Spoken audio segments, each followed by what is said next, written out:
Welcome to on record.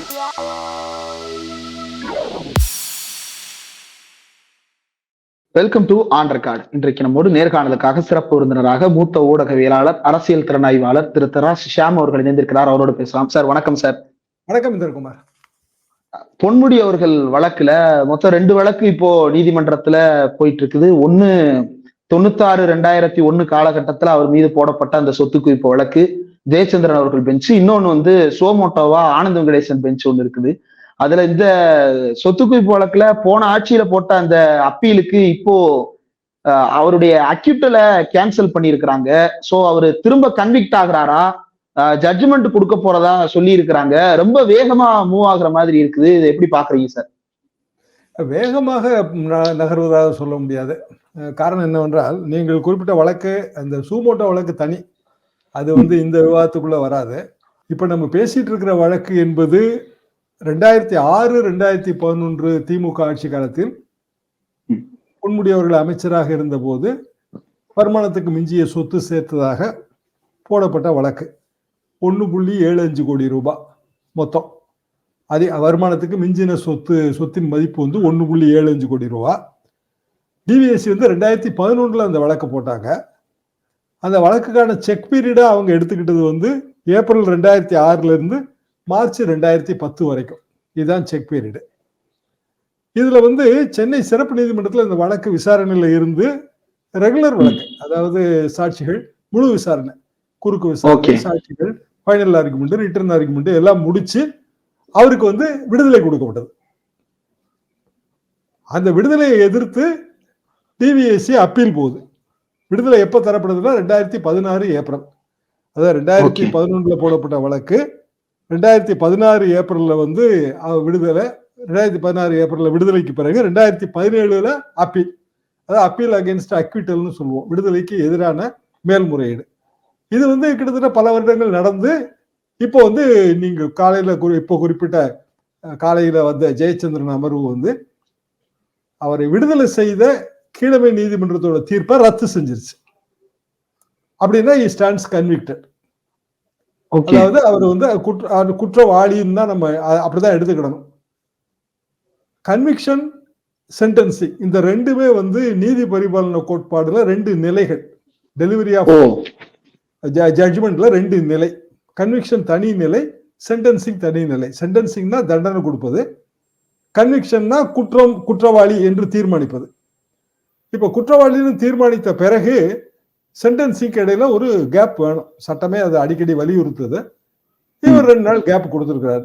சென்டென்சிங்க்கு ஒரு argument வச்சுக்கலாம். இந்த சென்டென்சிங் எவ்வளவு கொடுக்கணும், ஏன், என்ன, நான் இவ்வளவு தண்டனை கொடுக்கலாம்னு நினைக்கிறேன், நீதிபதி கேட்கலாம். இருதரப்பு வழக்கறிஞர்களும் அதை பற்றி பேசலாம். அது பிறகு நீதிபதி சென்டென்சிங் தருவார். உண்மையான பிரச்சனை இதுல என்னன்னா, கன்விக்ஷன் ஆயிட்டாரு. இப்போ இவரு கீழமை நீதிமன்றம்னா இயல்பாகவே இது எல்லாமே நடந்திருக்கும். அதாவது ஒரு கன்விக்ஷன் 1 நாளோ 2 நாளோ தள்ளி ஒரு சென்டென்சிங். இப்ப ஜெயலலிதா வழக்குல அன்றைக்கே சென்டென்சிங் பெங்களூர்ல நடந்துச்சு. கன்விக்ஷன் அன்னைக்கே சென்டென்சிங். இப்போ இந்த வழக்குல எப்போது இந்த மாதிரி நீதிமன்றங்கள் நடக்கிற வழக்குல 1 நாள் 2 நாள் கழிச்சு கூட சென்டென்சிங் வச்சுக்குவாங்க. ஜெயலலிதா வழக்குல 2014 குன்ஹா வழக்குல கன்விக்ஷன் சொன்ன உடனே கார்ல இருந்து தேசிய கொடியெல்லாம் எடுத்துட்டாங்க. முதலமைச்சர் பதவியை அவர் அந்த நிமிடமே இழந்ததாகத்தான் பொருள் கொள்ளப்பட்டது. அது பிறகு 4 வருடம் தண்டனைங்கிறத அவரு குன்ஹா உறுதிப்படுத்தினார். அது பிறகு மேல்முறையீடு குமாரசாமி கோர்ட்ல அப்பீல் ஆகி ஜெயலலிதா அவர்கள் விடுதலை பெற்றார்கள். இந்த வரலாறு அல்லது இந்த சட்ட நிலைப்பாடு எதிலிருந்து வருதுன்னா, செக்ஷன் 8 ஆர்பிஐ ஆக்ட்ல இருந்து வருது. Representation of people's act. அதாவது தேர்தல் பிரதிநிதித்துவ சட்டம், மக்கள் பிரதிநிதித்துவ சட்டம். மக்கள் பிரதிநிதி சட்டத்துல இது நாம ஏன் கொண்டு வந்தோம்? அதாவது சட்டம் எப்படின்னா, எப்போதுமே சட்டத்தின் வரிகளை விட சட்ட இயற்ற நோக்கம் முக்கியம்.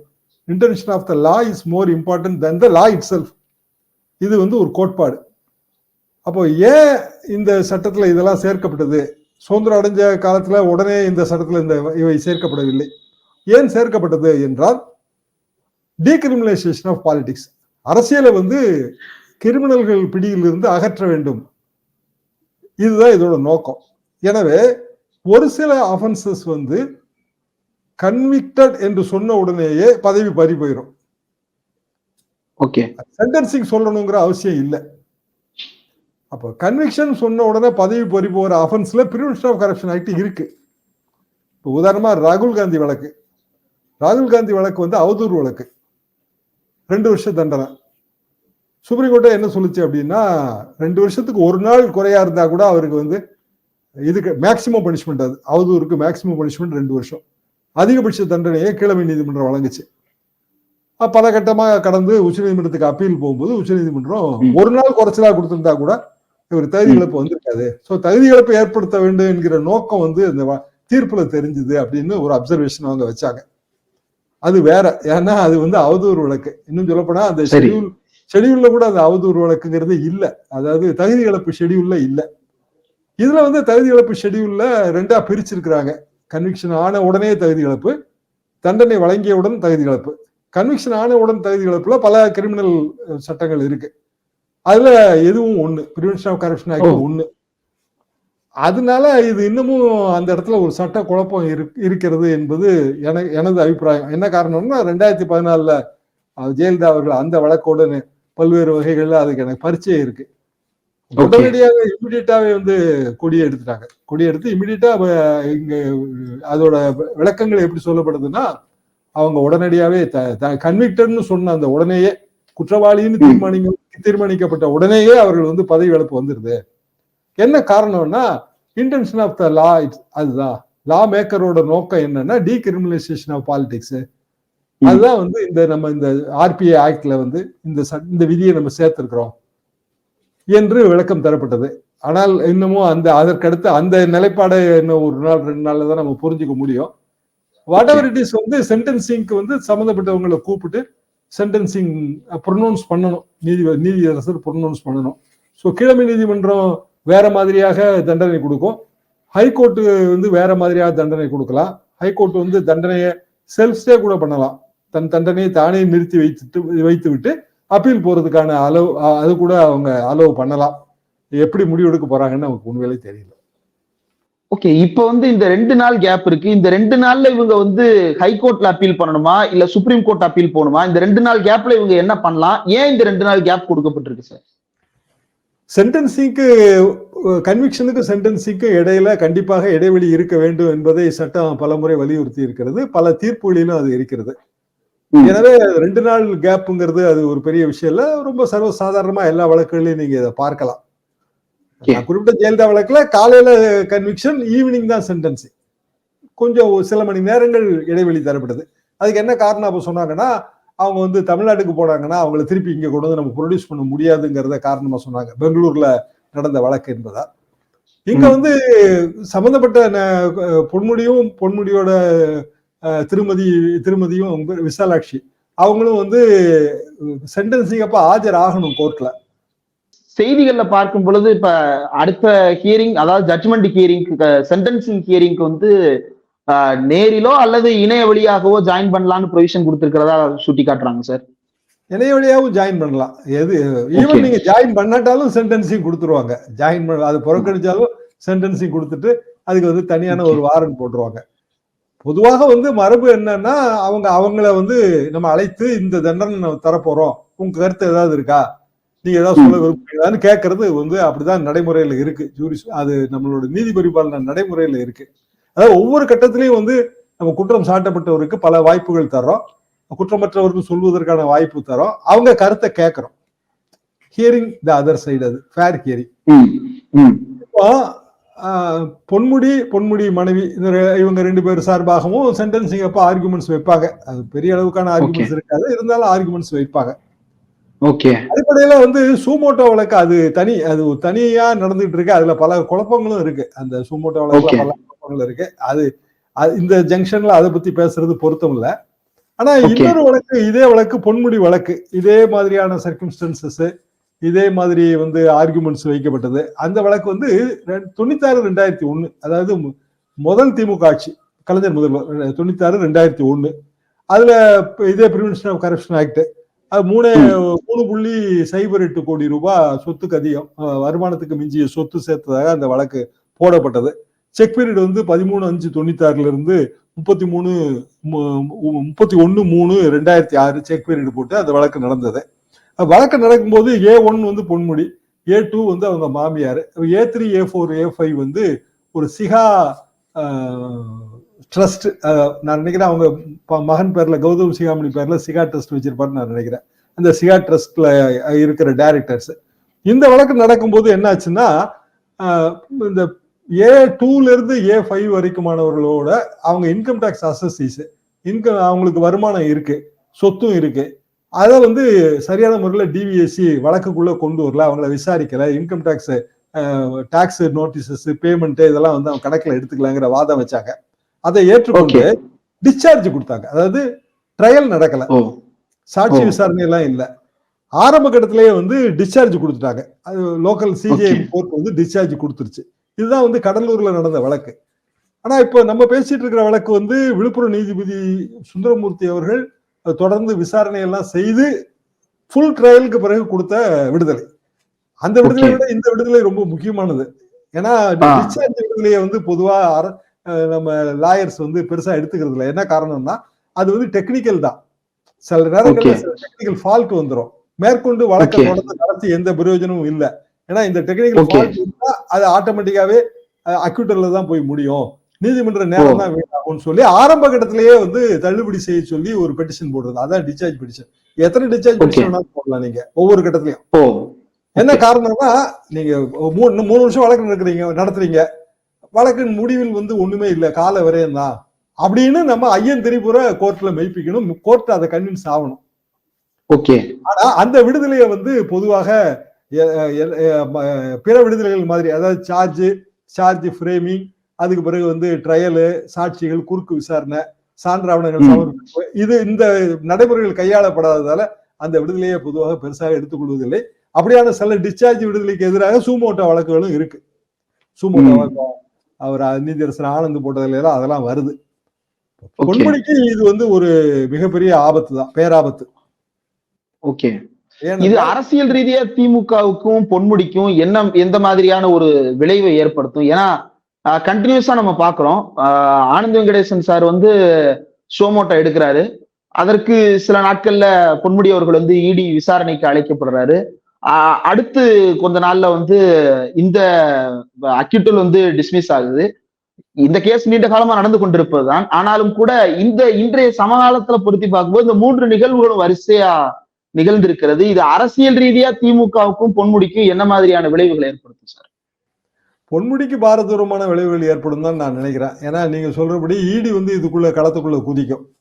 இடியோட இப்ப ஆஃப் லேட் இடி என்ன பண்ணுது அப்படின்னா, ஆட்டோமேட்டிக்கா ஏதோ ஒரு எஃப்ஐஆரோ இல்ல வந்து ஏதோ ஒரு ட்ரையலோ எது நடந்தாலும் அந்த இடி வந்து அதை பிஎம்எல்ஏ கீழே கொண்டு வர பாக்குறாங்க. மணி லாண்டரிங் ஆக்ட் கீழே. அதாவது 3 கோடி ரூபாய் அதிகமா சொத்து வாங்கிருக்கீங்க, 3 கோடி ரூபாய் வந்து நீங்க மணி லாண்டர் பண்ணிருக்கீங்க. இப்போ உதாரணமா செந்தில் பாலாஜி வழக்கு, 1 கோடியை சொச்சம், 1 கோடியை சொச்சம் கருப்பு பணத்தை வெள்ளை பணமாக மாற்றி இருக்கிறீர்கள், அதுக்குள்ள கொண்டு போயிடுறாங்க. ஏன்னா இடிக்கு கொஞ்சம் பவர்ஸ் ஜாஸ்தி. அவங்க இசிஐஆர் போட்டு வச்சுக்கிட்டு, உடனே இசிஐஆர் போட்டிருப்பாங்க, இந்நேரமே போட்டு வச்சிருப்பாங்க, போட்டு வச்சுக்கிட்டு அவங்க அதை செய்யறாங்க. So what ever it is, அது இடி உள்ள குதிக்கதான் செய்யும். ஆனா பொதுவா வந்துங்க சட்டம் வந்து டபுள் ஜியோபார்டின்னு ஒண்ணு வலியுறுத்துது. டபுள் ஜியோபார்டின்னா என்னன்னா, ஒரு குற்றத்துக்கு 2 தண்டனை கிடையாது, அப்படி கொடுக்க முடியாது. அப்போ இடி வரக்கூடாது. இப்ப உதாரணமா இந்த மாதிரி வழக்குகள்ல ஒரு தண்டனையை அனுபவிக்கிறோம்னு வச்சுக்குவோம், சென்டென்சிங் வெறும் ஃபைன் மட்டும்தான் வச்சுக்கோங்க. எதுக்கு ஒரு சில விஷயங்கள் வந்து முழுமையா நிரூபிக்கப்படல, வெறும் ஃபைன் மட்டும்தான். அப்போ ஃபைன் மட்டும்தான்னா அது தனியான ப்ரொவிஷன் கீழே போகணும். ஆனா அது தண்டனை. அதாவது சென்டென்ஸ் ஆஃப் தண்டனை 2 வகை, sentence of imprisonment, sentence of fine. ரெண்டும் தனித்தனியாகவும் கொடுக்கலாம், சேர்த்தும் கொடுக்கலாம்.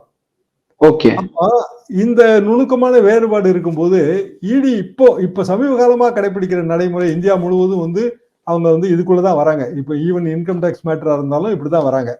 அப்ப அது வந்து ஒரு டபுள் ஜியோபார்டி இதுல வருது என்பது என்னை போன்றவர்களின் ஒரு கருத்து. இரட்டை தண்டனை வந்து கொடுக்க முடியாது ஒரு குற்றத்துக்கு, அது உலகளாவிய பொது நீதி அது. ஆனால் அதை தாண்டித்தான் இப்போ சில நடைமுறைகள் நடக்கின்றன. உச்சநீதிமன்றம் இன்னமும் அதுக்கு வந்து சரியான முறையில வந்து அதுக்கான கைட்லைன்ஸ், நெறிமுறைகளை இன்னும் வகுக்கல. அது ஒரு மாபெரும் ப்ராப்ளம். நான் பிஎம்எல்ஏ ஆக்ட் சம்பந்தமா எக்கச்சக்க வழக்கு உச்சநீதிமன்றத்துல நிலுவையில் இருக்கு, பல்வேறு ப்ரொவிஷன்களை எதிர்த்து. இன்றைய தேதி வரைக்கும் அதுக்கு நிவாரணமே கிடைக்கல. இப்ப இந்த விஷயம் வந்து நாடாளுமன்ற தேர்தல் நெருங்கி வர்ற சூழ்நிலையில இது நடந்திருக்குது.